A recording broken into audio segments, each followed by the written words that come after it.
안녕하세요. 주토피아 채널의 제이입니다. 4월 2일 트럼프 대통령이 상호 관세를 발표한 이후에 미국 증시가 연속적으로 크게 하락하고 있는데요. 오늘은 미국 증시 시황에 대해서 알아보겠습니다. 본 영상은 주기적 자산 배분 투자 전략에 따른 2025년 4월 자산 배분 비중 전략을 다루고 있고요. 방향성에 중점을 두며 마켓 타이밍에 초점을 두지 않습니다. 영상에서 다루지 않은 기본적인 경제 지표나 뉴스는 숙지하고 있는 사항으로 가정하고 제가 중요하게 생각하는 대중의 심리 지표나 프랙탈 분석을 바탕으로 이야기를 풀어가겠습니다. 자산 배분이 아닌 트레이딩 매매에 활용하지 마시기를 당부드릴게요. 주기적 자산 배분에서는 왼쪽에 보이는 코스의 달걀 모형을 바탕으로 연준의 기준금리의 위치와 방향에 따라서 각 국면에서 앞으로 유리해질 자산을 미리 편입하고 현재 유리하지만 앞으로 불리해질 자산을 익절하는 식으로 패시브 자산 배분을 하고 있고요. 공개 영상에서는 패시브 자산 배분 위주의 전략 알려드리고 멤버십을 통해서는 좀 더 액티브하게 자산별 사이클 매매에 대해서 알려드리고 있으니까 오늘 영상은 패시브 투자 영상이라는 걸 감안하시면 됩니다. 23년 7월 A서부터 미국 증시는 조금씩 비중을 줄여왔었잖아요. A에서 60%였고 조금씩 뚫리다가 B가 됐을 때는 거의 40%까지 줄인 상태. 저는 패시브 투자에서는 그렇게 하고 있고요. 여러분들에게도 A에서 B, B에서 C까지 상승할 때마다 비중을 조금씩 줄이는 전략으로 하시라고 말씀을 드렸는데 특히 B에서 C 구간에는 위험자산의 마지막 랠리가 있기 때문에 작년 12월 FMC가 BC의 중간 정도란 말이에요. 그러니까 패시브 투자자 입장에서는 작년 12월서부터는 원하는 비중으로 예를 들어서 위험자산을 낳은 경제위기 C 구간에서 30%만 보유하고 싶다. 그러면은 30%까지 상승할 때마다 줄이는 전략 지속적으로 알려드렸고 패시브 전략은 제가 알려드린 대로 했으면 금 같은 경우는 A에서 주식을 판 거를 금을 편입한 거니까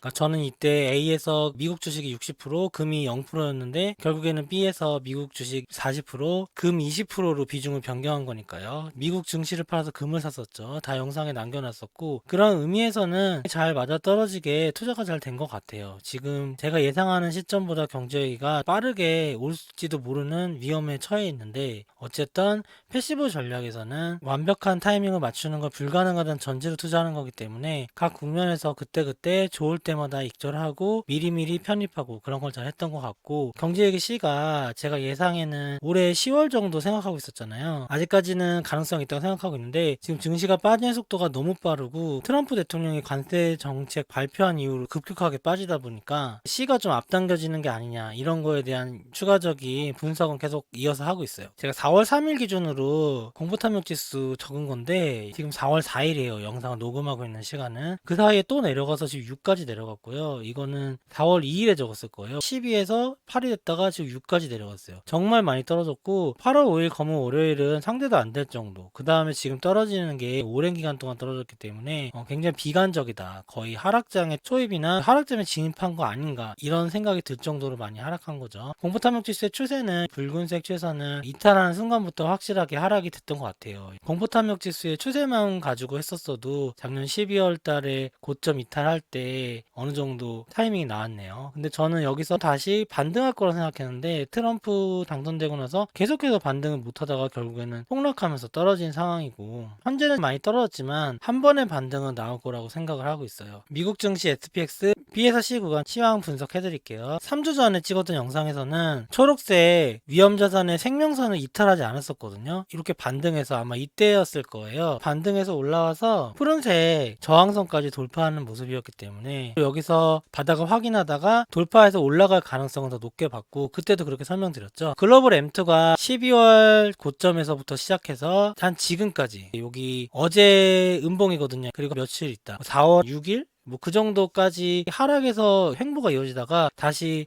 반등해서 전고점은 글로벌 M2가 넘었거든요. SPX나 나스닥 그리고 BTC는 8, 90% 글로벌 M2를 후행하여서 따라가기 때문에 상관계수가 거의 90%예요. 그래서 미국 증시랑 비트코인도 다시 전고점을 돌파하는 반등 있을 수도 있다. 전고점이 아니더라도 전고점에 준하는 반등이라든지 최소한의 반등은 있을 수 있다. 이런 걸 전제로 해서 마지막 반등 보고 있고 근데 BTC 같은 경우는 이 생명선을 이탈하지 않고 예정대로 여기서 지지를 받고 있어서 아직까진 긍정적으로 보이는데, SPX가 이렇게 트럼프 관세 발표 이후에 폭락을 하면서 생명선 이탈해 버렸어요. 제가 시나리오를 여러 가지 생각해 봤는데, 생명선을 이탈한 시나리오에서는 B에서 C 구간에 마지막 랠리를 계속해서 말씀드렸잖아요. 거기에 최후의 지지선이 이 초록색 생명선이었기 때문에 이게 이탈한 순간부터는 PC 랠리가 정고점을 높이고 이런 식의 관점을 폐기를 해야 되지 않나. 그래서 지난 2월에 나왔던 6200이 고점이 될 수도 있는 상황이 됐어요. 아직까지 100% 확실한 건 아니고, 이 보라색으로 표시된 구간이 M2가 앞으로 오를 구간이에요. 그래서 SPX도 어떻게든 반등이 일어날 건데, 위에 있었으면은 금방 푸른색 하락 저항선을 돌파하고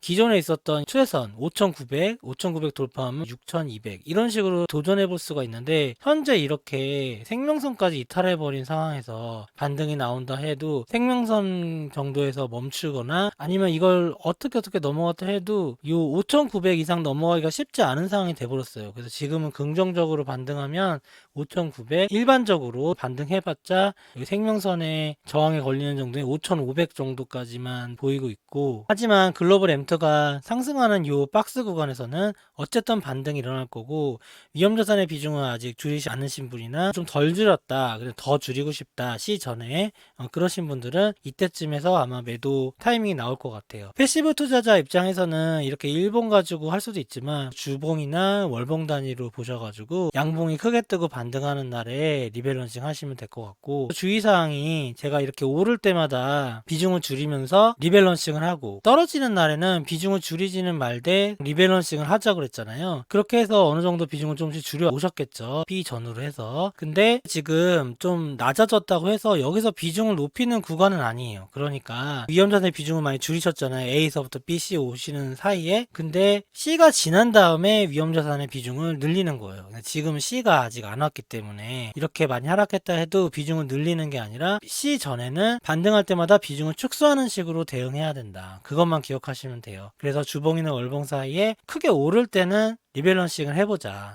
비중을 축소하면서. 이미 C를 기준으로 해서 비중을 20%, 30% 여기까지는 내가 보유할 거다. 미국 주식은 장기 투자할 거니까. 그리고 실제로 패시브 투자할 때 비중을 다 줄였다가 늘렸다가 하는 게 쉽지가 않아요. 그거 자체가 마켓 타이밍을 보겠다는 거기 때문에 패시브 투자에서는 마켓 타이밍을 보지 않는 걸 전제로 하는 거잖아요. 그래서 저 같은 경우는 미국 증시를 30에서 6, 70% 정도를 유지하거든요. 요번에는 70에서 60이 됐다가 지금 현재는 35% 정도가 돼 있어요. 그런 식으로 어느 정도 내 목표를 채웠다 하면 그냥 리밸런싱만 하는 거죠. 오를 때마다 리밸런싱하고, 떨어지는 것도 감수를 해야 돼요. 영원히 떨어지는 게 아니고 반등할 거기 때문에. 현재 대략적인 흐름을 제가 어떤 식으로 보고 있냐면, 이 보라색 박스 있잖아요, 이 B에서의 저점인 5100을 현재로서는 이탈하진 않지 않을까 생각을 하고 있어요. 빠르게 반등하려면 그런 모양을 만들어야 되거든요. 계속 하락할 거면은 이것도 뚫고 내려가겠지만, 어느 정도 하락을 하다가 반등을 했다 다시 하락하는 하락 추세에서도 ABC라고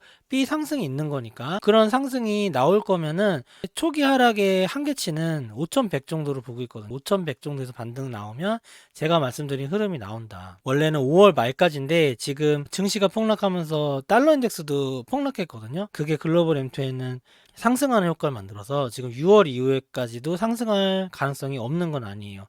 그래서 제가 이렇게 박스 표시한 거고, 생명선은 이제 끝난 거고 BC가 끝났으니까 이거는 좀 더 장기적으로 본 추세선이거든요. 여기까지도 만약 떨어지더라도 뭐 5000 정도, 4800 정도에서는 반등이 나올 가능성이 크다. 지금 연준이 개입해야 되는 거 아니냐, 긴급회의로. 결국에는 C가 된다는 소리거든요. 그런 말들이 조금씩 나오고 있는데, 연준 개입은 이 정도로 나오진 않고 이 붉은색도 이탈하고 더 많이 이탈해야 나올 거예요. 그래서 연준의 개입이 없이 어느 정도 저점을 찾고 반등하는 구간을 생각해야 된다. 그렇게 보시면 될 것 같고요. FOMC 날짜 적었는데 5월 FOMC가 5월 6, 7일, 6월 FOMC가 6월 17일, 18일이거든요. 만약에 긴급 회의를 안 한다면 지금 시장이 이렇게 하락하고 힘들 때는 연준이 금리 낮춰주는 것만 기대하고 있을 거란 말이에요. 그래서 아마 5월 FOMC나 6월 FOMC를 목표로 해서 반등을 할 가능성이 커요. 이렇게 하락하다가 첫 번째 반등의 고점이 가능성이 있는 것이 뭐 5월 초가 될 수도 있고, 여기까지도 못 왔으면 6월 중순, 6월 FOMC까지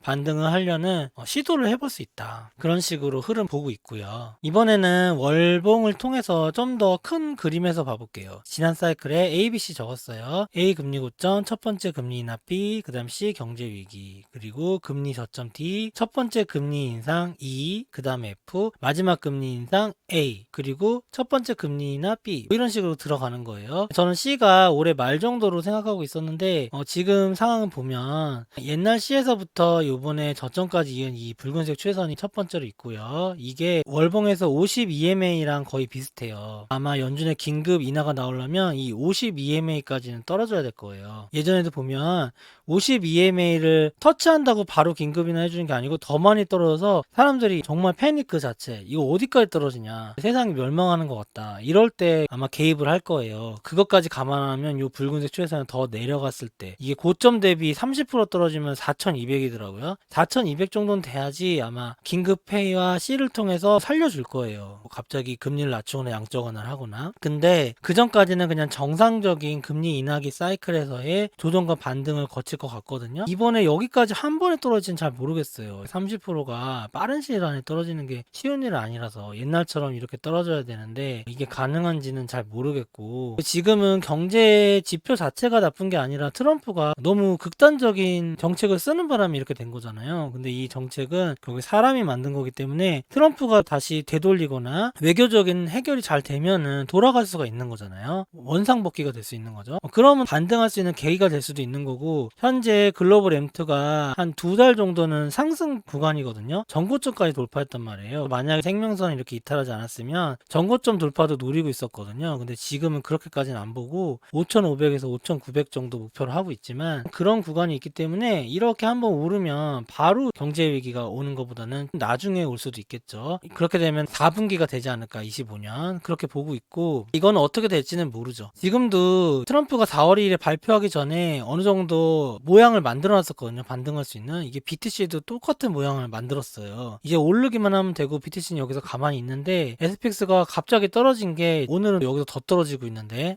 저도 보니까 관세 매긴 취지나 그런 걸 알겠는데, 그전에는 트럼프 팀이 되게 스마트하고 미국의 장기적인 비전을 위해서 한다는 그런 느낌이 있었거든요. 근데 이 발표한 날에 호주에 있는 사람이 안 사는 무인도 펭귄들한테도 관세를 매겼잖아요. 그런 식으로. 그 다음에 이스라엘은 관세 아예 안 매겠다고 했는데 그래도 관세 매기고, 뭔가 너무 허술한 느낌이 났단 말이에요. 그러면서 사람들이 트럼프 정책에 대해서 신뢰를 잃으면서 패닉 셀링이 나오는 것 같아요. 특히 미국 달러 인덱스가 떨어지면서 미국 증시가 이렇게 크게 떨어지는 게 쉬운 게 아니거든요. 달러 인덱스랑 미국 증시 같이 떨어지는 게. 보통은 증시가 떨어지면 달러 인덱스가 오르거든요. 이런 이상 반응을 보였던 게 트럼프 팀에 대한 불신이 쌓인 것 같거든요. 그러니까 이거는 어느 정도 해결이 되면 다시 진정하지 않을까 싶은데, 그런 차원에서 현재 어떻게까지 될지 모르겠지만 제가 1차적으로 보는 거는 이렇게 초록색 구간, 아까 말한 B의 저점이 5100, 요거를 한계로 한 저점을 만들지 않을까, 그리고 반등이 나오지 않을까, 그렇게 보고 있고, 초록색이랑 비슷한 구간이 예전에 보면 이때예요. 트럼프 1기인데 2017년에 이때 관세는 지금에 비하면 애교인데 이때도 떨었다 오르긴 했어요. 이 첫 해에 대통령 취임 첫 해는 보통 오르기 때문에 이렇게 해서 다시 연말에 정고점 돌파하면 참 좋겠는데 그렇게 될지는 잘 모르겠고, 예전에 보면 A 구간 전에 2018년에 큰 하락장 있었거든요. 거의 20% 정도 하락했는데 3달 정도 하락하다 다시 반등하고 전고점 돌파하고 그랬어요. 월별로 봤을 때 좀 떨어지고 52MA를 터치까지 했는데도 다시 전고점 돌파하고 더 많이 올랐다가 코로나 위기 C가 온 거예요. 이번에도 52MA에서 되게 멀거든요. 52MA까지 떨어졌다 해도 4,800까지 떨어져야 되는데, 만약에 진짜 극단적으로 여기까지 떨어졌다 해도 다시 반등하면 옛날 모습이랑 별 차이는 없거든요. 4,800에서 5,000 사이에서 반등하는 것도